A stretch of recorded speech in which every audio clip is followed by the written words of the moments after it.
Imagine a lone warrior. For years, they have been haunted by a fearsome beast that lives in the deepest cavern of their heart. This beast is everything the warrior despises. It is rage, it is fear, it is envy. The warrior spends every waking moment fighting it, trying to lock it away, to silence its roars. They believe that if they can just defeat this monster, they will finally find peace, treasure, and glory. After a long and brutal struggle, the warrior finally corners the beast. Exhausted, they raise their sword for the final blow. But in the torchlight, for the first time, they see something clutched in the monster's hand. It's not a weapon. It's a key, shimmering with a golden light. The warrior hesitates, and in that moment, a shocking realization dawns upon them. The beast was never the enemy. It was the guardian. It held the very treasure they were seeking, the key to their own strength, their passion, and their freedom.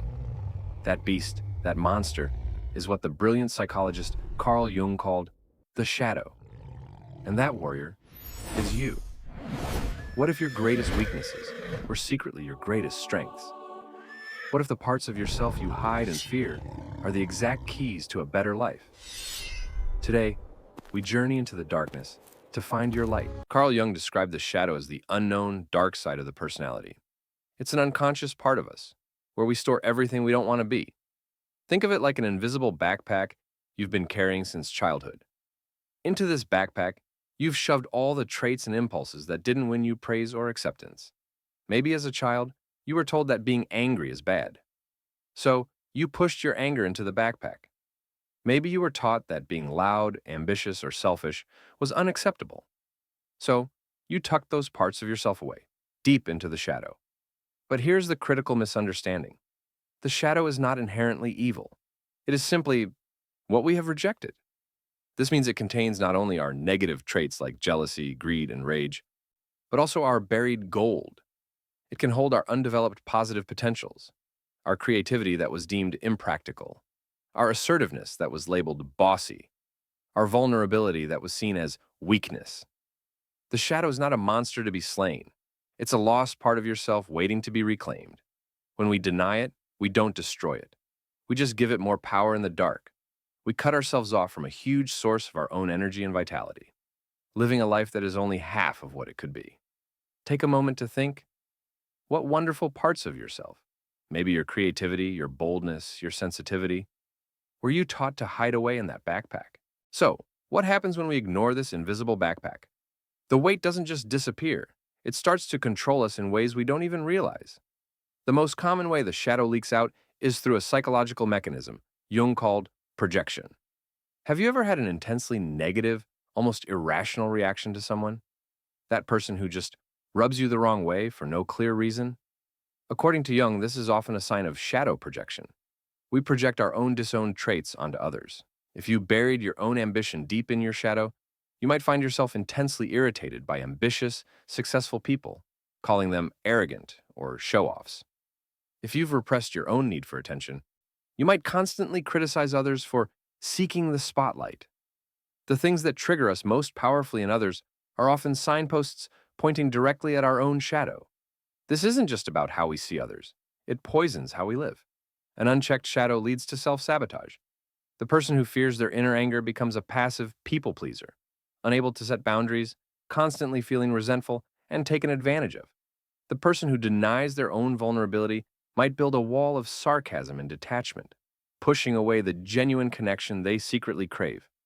When we are not conscious of our shadow, we are its puppet. It pulls the strings of our emotions, our relationships, and our choices, all while we remain convinced that we are in complete control. Think back for a moment. Is there someone in your life who irritates you for no logical reason?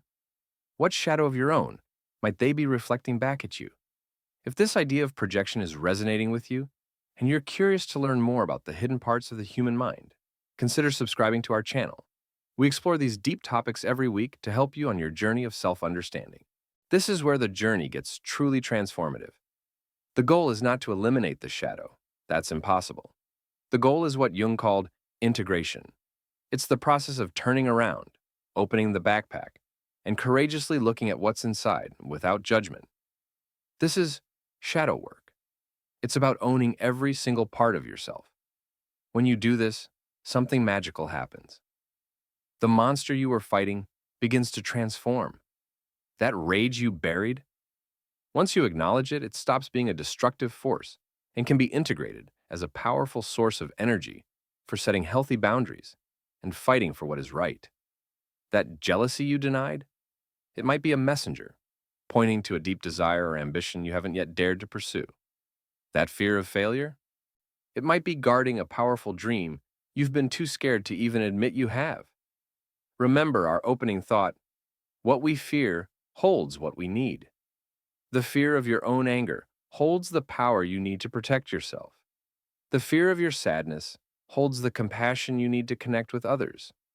The fear of your own selfishness holds the self-love you need to finally prioritize your own well-being. Integrating your shadow doesn't make you a bad person. It makes you a whole person. It leads to profound self-acceptance and stops the exhausting inner war. You free up an immense amount of energy that was previously spent on repression, and that energy can be channeled into creativity, purpose, and authentic living. So I ask you, what is one thing you consistently fear or judge in yourself? And what hidden strength, what buried gold, might it be guarding? This all might sound profound, but how do you actually begin to do this work? It starts with simple, conscious practices.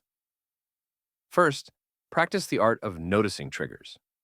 The next time you feel a disproportionately strong emotional reaction, whether it's anger, envy, or irritation towards someone, pause. Instead of blaming them, ask yourself this powerful question. What part of myself might I be seeing in this person? This isn't about condoning their behavior. It's about using the moment as a mirror for your own inner world. Second, start a shadow journal. Dedicate a notebook to writing down the thoughts and feelings you'd rather not have. Write about your anger, your petty jealousies, your deepest fears. The rule is simple, no judgment. The goal is not to act on these feelings, but to simply bring them from the darkness of the unconscious into the light of awareness. Give your shadow a voice, so it doesn't have to scream for your attention. Third, embrace your own contradictions. Give yourself permission to be complex. You can be both strong and vulnerable. You can be generous and have moments of selfishness. You can be confident and still have insecurities. True self-acceptance isn't about being perfect. It's about having the courage to hold all your conflicting parts with compassion. The journey into the shadow is not an easy one. It requires courage, honesty, and a great deal of self-compassion. But it is the most rewarding journey you can ever take. It is the path away from a life of pretense and inner conflict, and towards a life of authenticity and wholeness. You are not meant to be a flawless statue. You are meant to be a living, breathing, complex human being, complete with both light and shadow. The goal is not to extinguish the darkness, but to learn how to hold its hand, to listen to its wisdom, and to reclaim the golden key it has been guarding all along. The monster in the cave was never your enemy. It was the guardian of your truest, most powerful self. The only question left is, are you ready to meet it? We'd love to hear your thoughts on this. Share one thing you've learned about your own shadow in the comments below. Your journey could inspire someone else's. Thank you for watching.